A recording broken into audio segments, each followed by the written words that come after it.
ओम शांति। 25 जनवरी 2024। बाबा के महावाक्य। मीठे बच्चे, तुम्हें वंडर खाना चाहिए कि हमें कैसा मीठा बाप मिला है जिसे कोई भी आश नहीं और दाता कितना जबरदस्त है, लेने की जरा भी तमन्ना नहीं। प्रश्न, बाप का वंडरफुल पाठ कौन सा है? 100% निष्कामी बाप किस कामना से सृष्टि पर आया है? उत्तर, बाबा का वंडरफुल पाठ है पढ़ाने का। वह सर्विस के लिए ही आते हैं, पालना करते हैं, पुचकार देकर कहते हैं, मीठे बच्चे यह करो। ज्ञान सुनाते हैं, लेते कुछ नहीं। 100% निष्कामी बाप की कामना हुई है, मैं अपने बच्चों को जाकर रास्ता बताऊं। सृष्टि के आदि मध्य अंत का समाचार सुनाऊं। बच्चे गुणवान बने, बाप की यही कामना है। ओम शांति। मीठे मीठे रूहानी बच्चों को रूहानी बाप ऐसा मिला हुआ है जो कुछ लेता नहीं, कुछ खाता नहीं, कुछ पीता नहीं, तो उनको कोई आश व उम्मीद नहीं है। और मनुष्यों को कोई ना कोई आश जरूर होती है। धनवान बने, फलाना बने, इनको कोई आश नहीं। वह अभोक्ता है। तुमने सुना था, एक साधु कहता है, मैं कुछ खाता पीता नहीं। यह तो जैसे कॉपी करते हैं। सारे विश्व में एक ही बाप है जो कुछ लेता करता नहीं। तो बच्चों को ख्याल करना चाहिए कि हम किसके बच्चे हैं। बाप कैसे आकर इनमें प्रवेश करते हैं। खुद की कोई तमन्ना नहीं, खुद तो गुप्त है। उनकी जीवन कहानी को तुम बच्चे ही जानते हो। तुम्हारे में भी थोड़े हैं जो पूरी रीति समझते हैं। दिल में आना चाहिए कि हमको ऐसा बाप मिला है जो न कुछ खाता, न पीता, न लेता। कुछ भी उनको दरकार नहीं। ऐसा तो कोई हो नहीं सकता। एक ही निराकार ऊंच ते ऊंच भगवान ही गाया हुआ है। उनको ही सब याद करते हैं। वह तुम्हारा बाप भी अभोक्ता, टीचर भी अभोक्ता, तो सतगुरु भी अभोक्ता।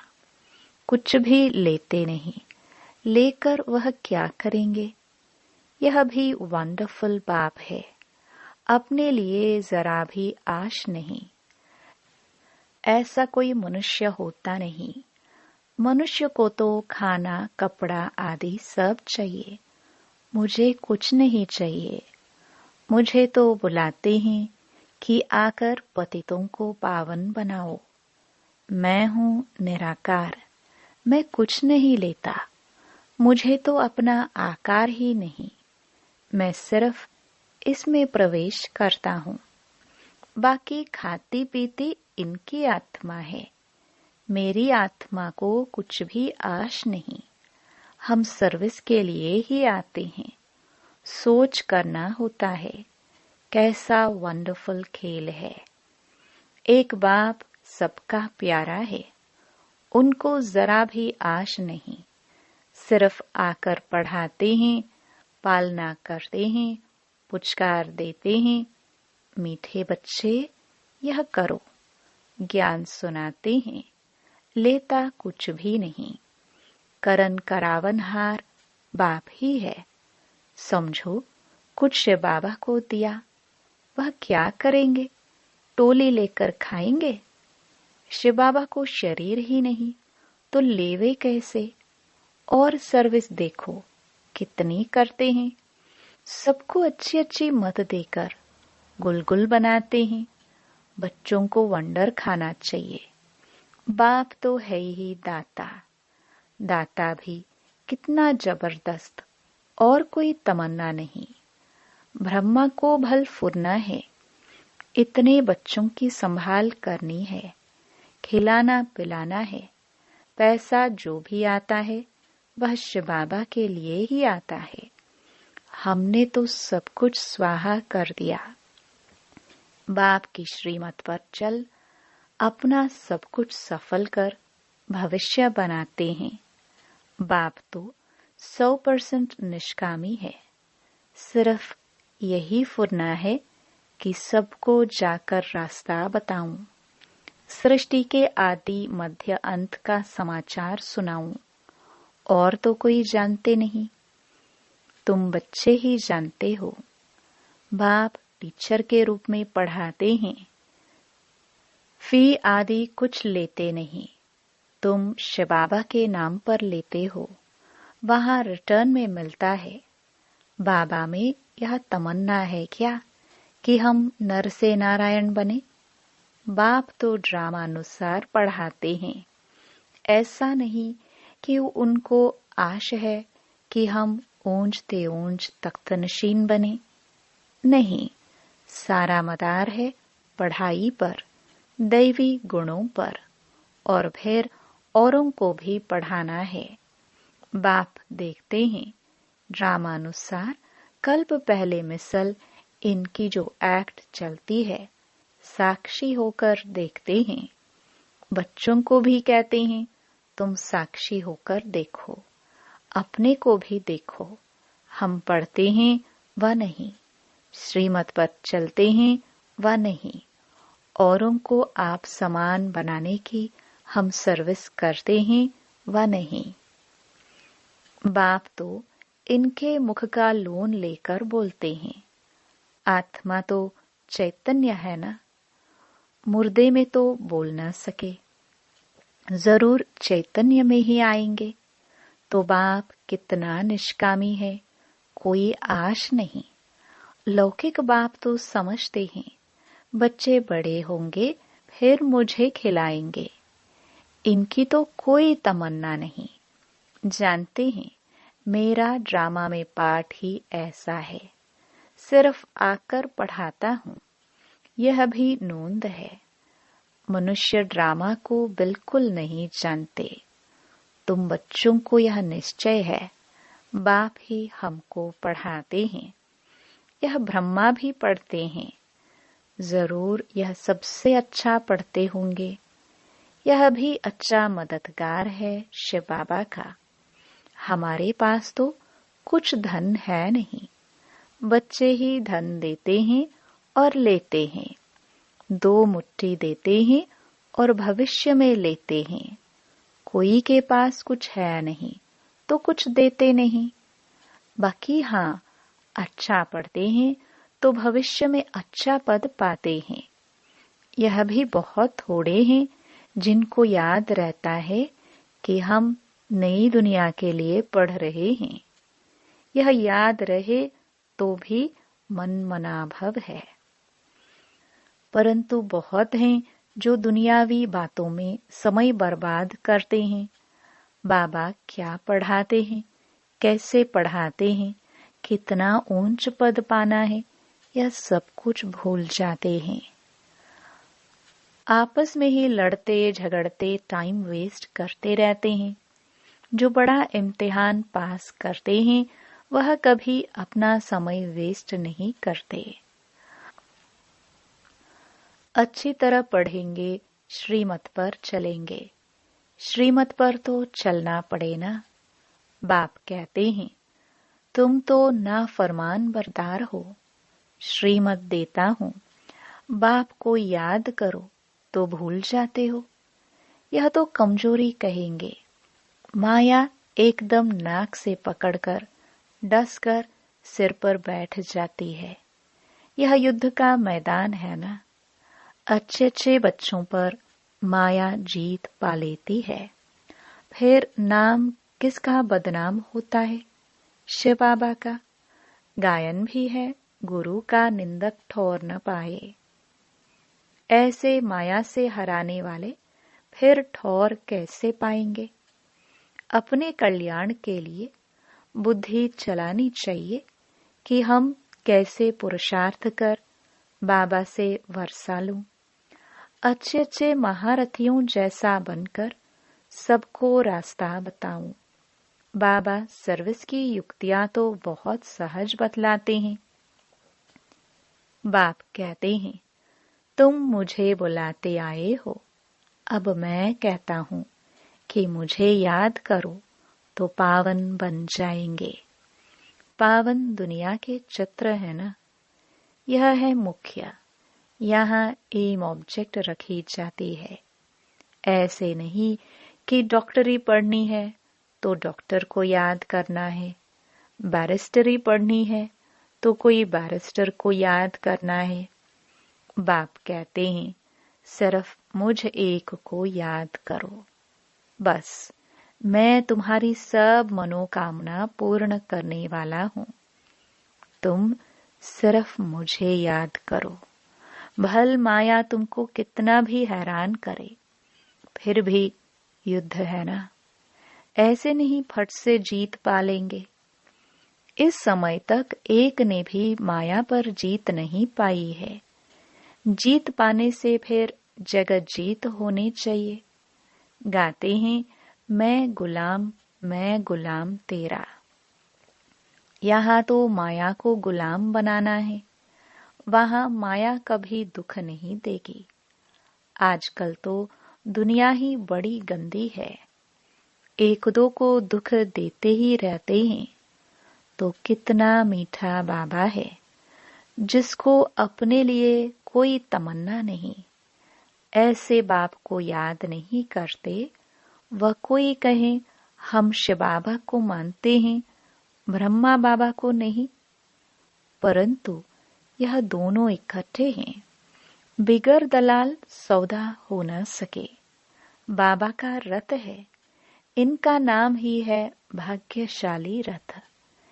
यह भी जानते हो, सबसे नंबर 1 ऊंचा है यह। क्लास में मॉनिटर का भी मान होता है, रिगार्ड रखते हैं। नंबर 1 सिखिलदा बच्चा तो ये है ना। वहां भी सब राजाओं को इनका श्री नारायण का रिगार्ड रखना है। यह जब समझे तब रिगार्ड रखने का अकल आए। यहाँ जब रिगार्ड रखना सीखो तब वहां भी रखो, नहीं तो बाकी मिलेगा क्या। शिव बाबा को याद भी नहीं कर सकते। बाप कहते हैं, याद से ही तुम्हारा बेड़ा पार होता है। बेहद की राजाई देते हैं। ऐसे बाप को कितना याद करना चाहिए, अंदर में कितना लव होना चाहिए।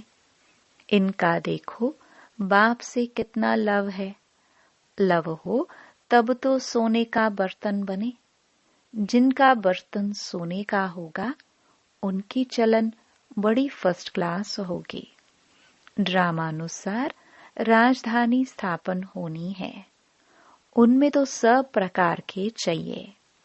बाप समझाते हैं, बच्चे तुम्हें कभी भी गुस्सा नहीं आना चाहिए। समझना चाहिए, हम अगर सर्विस नहीं करते तो गोया टाइम वेस्ट करते रहते हैं। शिव बाबा के यज्ञ की कोई सर्विस नहीं करेंगे तो मिलेगा क्या। सर्विसेबल ही ऊंच पद पाएंगे। अपना कल्याण करने के लिए शौक रखना चाहिए। नहीं करते तो पद भ्रष्ट करते। स्टूडेंट अच्छा पढ़ते हैं तो टीचर भी खुश होगा, समझेंगे यह हमारा नाम बाला करेंगे, इनके कारण हमको इजाफा मिलेगा। बाप, टीचर आदि सब खुश होंगे। अच्छे सपूत बच्चों पर माँ बाप भी कुर्बान जाते हैं। जो बहुत अच्छी सर्विस करते हैं तो बाप भी सुनकर खुश होते हैं। जो बहुतों की सर्विस करते हैं उनका जरूर नामाचार होगा। ऊंच पद भी वही पा सकेंगे। रात दिन उनको सर्विस का ही ओना रहता है। खान पान की परवाह नहीं रखते। समझाते समझाते गला घुट जाता है। ऐसे सिखिलदे सर्विसेबल बच्चों को ही ऊंच पद पाना है। यह तो 21 जन्मों की बात है, सो भी कल्प कल्पांतर के लिए। जब रिजल्ट निकलेगी तब समझेंगे किसने सर्विस की, कितनों को रास्ता बताया। कैरेक्टर्स को भी सुधारना जरूरी है। महारथी, घोड़े सवार, प्यादे नाम तो है ना। सर्विस नहीं करते तो समझना चाहिए हम प्यादे हैं। ऐसा कोई न समझे कि हमने धन से मदद की है, इसलिए हमारा पद ऊंचा होगा। यह बिल्कुल भूल है। सारा मदार सर्विस और पढ़ाई पर है। बाप तो बहुत अच्छी रीति समझाते रहते हैं कि बच्चे पढ़कर ऊंच पद पाए। कल्प कल्प का अपने को घाटा न डाले। बाबा देखते हैं यह अपने को घाटा डाल रहे हैं, इनको पता नहीं पड़ता। इसमें ही खुश हो जाते हैं कि हमने पैसे दिए हैं, इसलिए माला के नजदीक आएंगे। परंतु भल पैसा दिया, लेकिन नॉलेज नहीं धारण की, योग में नहीं रहे, तो वह क्या काम के। अगर रहम नहीं करते तो बाकी बाप को क्या फॉलो करते हैं। बाप तो आए ही हैं बच्चों को गुलगुल बनाने।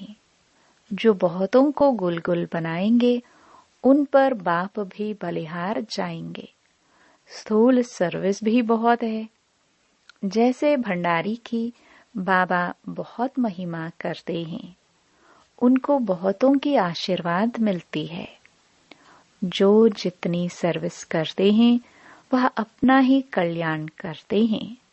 अपनी हड्डियां सर्विस में देते हैं, अपनी ही कमाई करते हैं। बहुत हड्डी प्यार से सर्विस करते हैं। जो खिटपिट करते हैं वह अपनी ही तकदीर खराब करते हैं।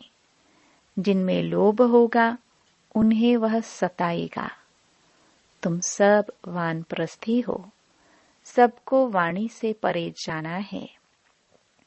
अपने से पूछना चाहिए, सारे दिन में हम कितनी सर्विस करते हैं।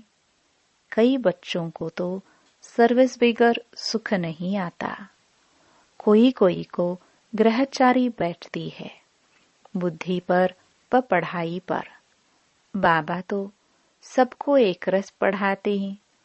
बुद्धि कोई की कैसे होती, कोई की कैसी होती है।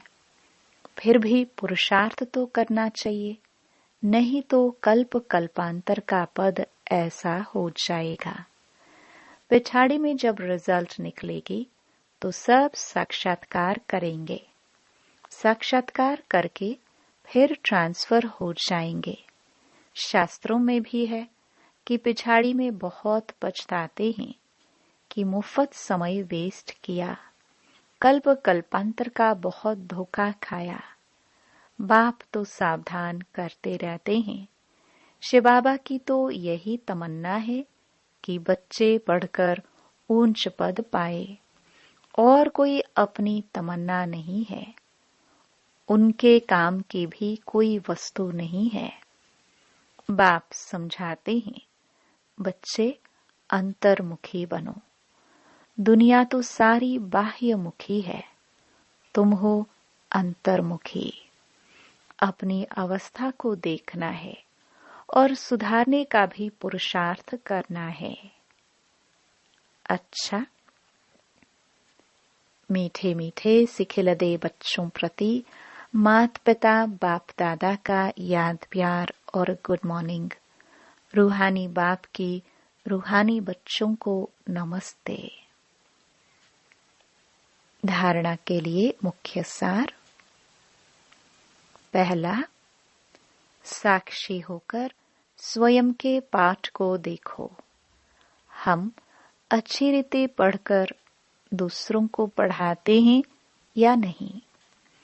आप समान बनाने की सेवा करते हैं? अपना समय दुनियावी बातों में बर्बाद मत करो। दूसरा, अंतर्मुखी बन अपने आप को सुधारना है।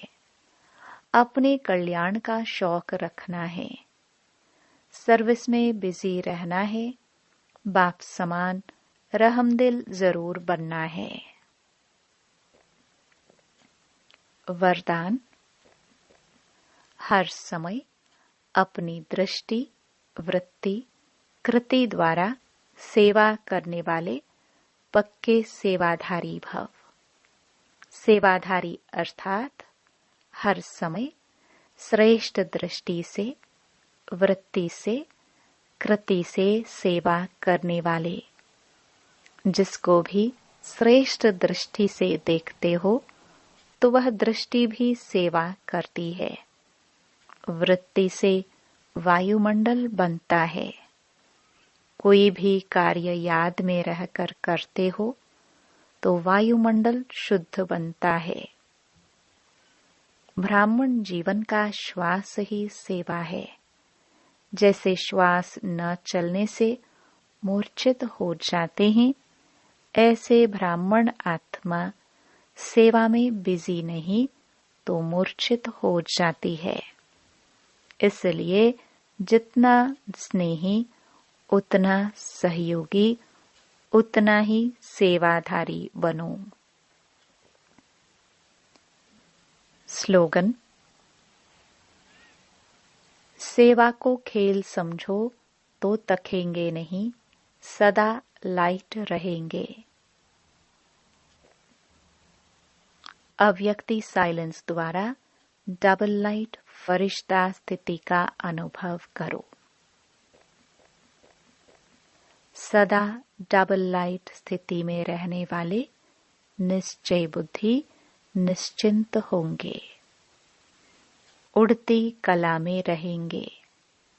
उड़ती कला अर्थात ऊंचे से ऊंची स्थिति। उनके बुद्धि रूपी पांव धरनी पर नहीं। धरनी अर्थात देहभान से ऊपर। जो देहभान की धरनी से ऊपर रहते हैं वह सदा फरिश्ते हैं। उनके संपर्क में जो भी आत्मा आएगी वह थोड़े समय में भी शीतलता व शांति की अनुभूति करेगी। ओम शांति।